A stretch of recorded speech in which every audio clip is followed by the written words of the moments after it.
મિત્રો, આજના આ વિડીયોમાં આપણે 2025માં 21 સપ્ટેમ્બરથી શરૂ થનારી નવરાત્રિના દિવસે માતાજીની કેવી રીતે પૂજા કરવામાં આવે છે તે આપણે જાણવાના છીએ.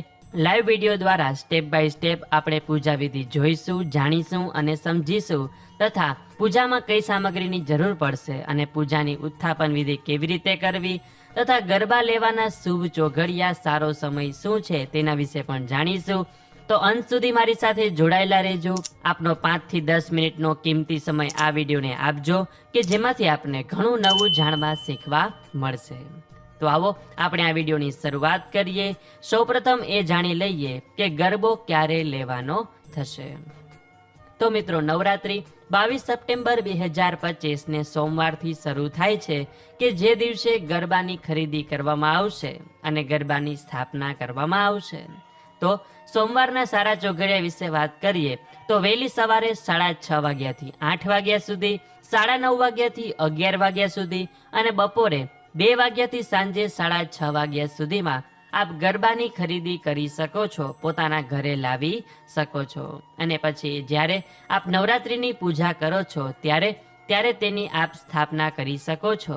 ઘણા પૂજા સમયે સ્થાપના કરે અથવા તો ઘણા લોકો રાત્રે જ્યારે આરતી સ્તુતિ ગરબા ગાતા હોય ત્યારે પણ આ ગરબાની સ્થાપના કરતા હોય છે.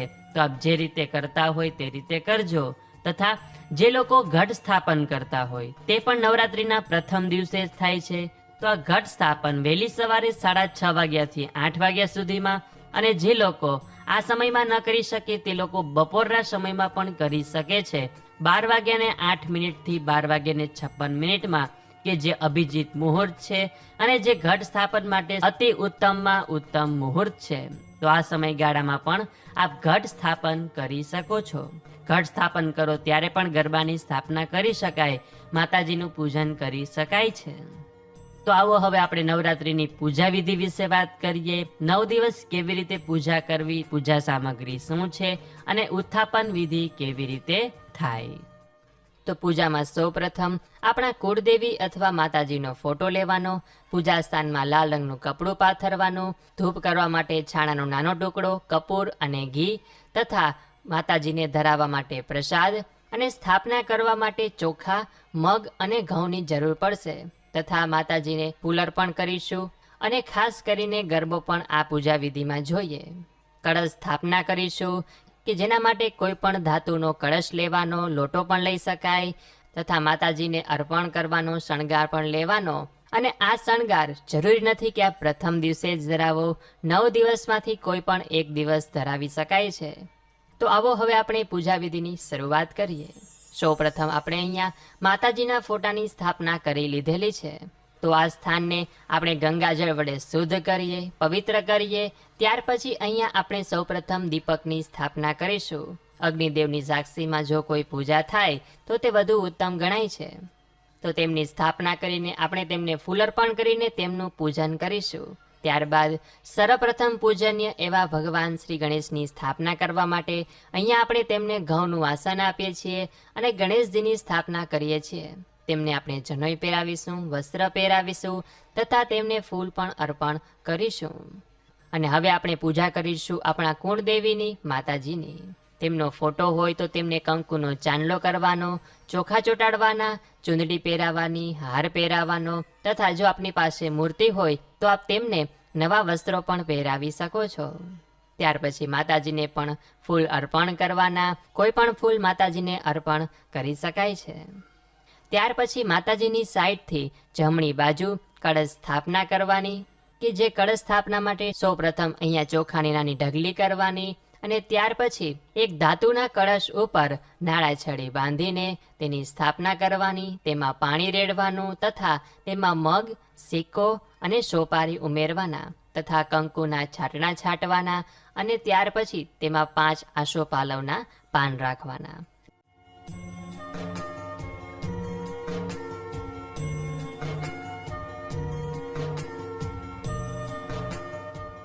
અને તેના ઉપર શ્રીફળ મૂકવાનું અને ત્યાર પછી તેની પૂજા કરવાની.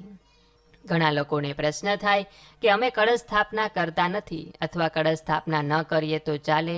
હા, જો આપ પહેલેથી કળશ સ્થાપના ન કરતા હોય તો કળશની સ્થાપના ન કરો તો ચાલે, અને જો કરો તો પણ કાંઈ વાંધો નથી. ત્યાર પછી માતાજીની બીજી બાજુ આપણે હવે ગરબાની સ્થાપના કરીશું. તેના માટે અહીંયા એક બાજોટ લીધેલો છે કે જેના ઉપર થોડા ઘઉંની ઢગલી કરીને તેના ઉપર આપણે ગરબાની સ્થાપના કરીશું. ગરબામાં દીવો પ્રગટાવતા પહેલાં આપણે તેમાં મગ ઉમેરીશું. મગ ન હોય તો ઘઉં કે ચોખા લઈ શકાય છે, પરંતુ જ્યાં સુધી શક્ય હોય ત્યાં સુધી મગ લેવાના. તેમાં દીવો મૂકવાનો અને નિત્ય જ્યારે આપણે પૂજા કરીએ છીએ, સાંજે આરતી સ્તુતિ ગાઈએ, ગરબા ગાઈએ, ત્યારે આ ગરબામાં દીવો પ્રગટાવવાનો. ઘણા લોકો 9 દિવસ અખંડ દીવો પણ રાખતા હોય છે, તો આપ અલગથી બીજી બાજુ એક અખંડ દીવો પણ રાખી શકો છો. તો આટલું કરી લીધા પછી હવે માતાજીને આપણે પ્રસાદ ધરાવીશું. નિત્ય માતાજીને અલગ અલગ પ્રસાદ ધરાવવાનો. 9 દિવસ માતાજીને અલગ અલગ ભોગ અર્પણ કરવાનો. આપણી ક્ષમતા પ્રમાણે, શક્તિ પ્રમાણે કોઈ પણ ભોગ અર્પણ કરી શકાય. ચાહે તે પછી કેળા પણ હોઈ શકે છે, કાચા બી અને ખાંડ પણ ધરાવી શકાય છે. તો હવે આપણે એક નાનો હવન કરીશું, ધૂપ કરીશું, કે જેના માટે આપણે જેમાં ધૂપ કરતા હોય તે ધૂપિયામાં એક છાણાનો નાનો ટુકડો લેવાનો, તેમાં ઘી ઉમેરવાનો અને એક કપૂરનો ટુકડો રાખવાનો, અને ત્યાર પછી તેને સળગાવવાનો. અને આ હવન કોઈ પણ એક જ દિવસે કરવાનો. હવન આઠમના દિવસે કરી શકાય અથવા નોમના દિવસે કરો તો વધુ ઉત્તમ છે. ત્યાર પછી તેમાં ધૂપ ઉમેરવાનો અને ધૂપ કરતી વખતે ઓમ દુમ દુર્ગાએ નમઃ અથવા આપના કુળદેવીનો મંત્ર બોલવાનો. તો આપણે અત્યાર સુધી કળશની સ્થાપના કરી, ગરબાની સ્થાપના કરી, માતાજીને પ્રસાદ અર્પણ કર્યો તથા ધૂપ હવન પણ કર્યો. તો હવે માતાજીને શણગારની વસ્તુ અર્પણ કરીશું. આ શણગારની વસ્તુ પણ માતાજીને કોઈ પણ એક જ દિવસે અર્પણ કરવાની હોય છે. પ્રથમ નોરતાથી લઈને 9 નોરતા સુધીમાં કોઈ એક દિવસ આપણી શક્તિ પ્રમાણે કોઈ પણ શણગારની વસ્તુ અર્પણ કરી શકાય છે, કે જેમાં 16 શણગારમાંથી કોઈ પણ વસ્તુ હોઈ શકે છે. તો આ રીતે આ નોરતામાં માતાજીની પૂજા વિધિ કરવાની હોય. પૂજા વિધિ હોય તો પછી આરતી જરૂરથી કરવાની. તો હવે આપણે માતાજીની આરતી કરીશું. ઊભી વાટથી ઘીનો દીવો કરવાનો અને માતાજીની આરતી કરવાની. ગરબામાં જે દીવો કરીએ ત્યારે તેમાં તેલનો ઉપયોગ કરવાનો.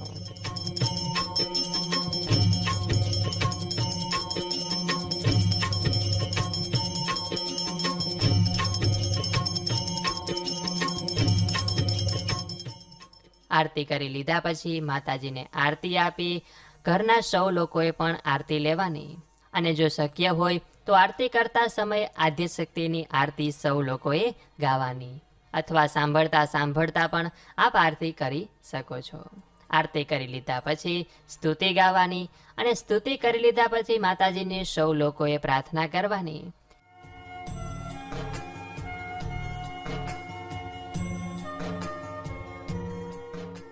કે હે કુળદેવી માતા, હે નવદુર્ગા માતા, આ 9 દિવસ દરમિયાન હું તમારી શ્રદ્ધાભાવ ભક્તિપૂર્વક પૂજા આરાધના કરું છું, પૂજન અર્ચન કરું છું. હું અજ્ઞાની પામર મનુષ્ય છું. મારાથી પૂજા વિધિમાં કદાચ ભૂલ થઈ શકે છે. તો આપ તો દયાવાન છો, આપ તો પરમ કૃપાળુ છો. તમારા આ બાળકોની ભૂલચૂકને માફ કરજો અને અમારા ઘરમાં નિવાસ કરજો. આ 9 દિવસ તો આપ અમારા ઘરમાં સાક્ષાત રહેજો, પરંતુ આખા વર્ષ દરમિયાન પણ આપ અમારા ઘરમાં કાયમ નિવાસ કરજો. અમને સૌ લોકોને સુખ સમૃદ્ધિ પ્રદાન કરજો તથા અમારા ઘરમાં ક્યારેય કલેશ કંકાસ થાય નહીં, ઝઘડા થાય નહીં. સૌ લોકો હળીમળીને રહે એવી અમારા ઉપર કૃપા રાખજો. આપની કૃપા વગર અમારું કોઈ પણ કાર્ય અધૂરું રહેશે. એટલે આપના આશીર્વાદ હંમેશા અમારી ઉપર બની રહે, બસ એવી જ અમારી તમને પ્રાર્થના છે.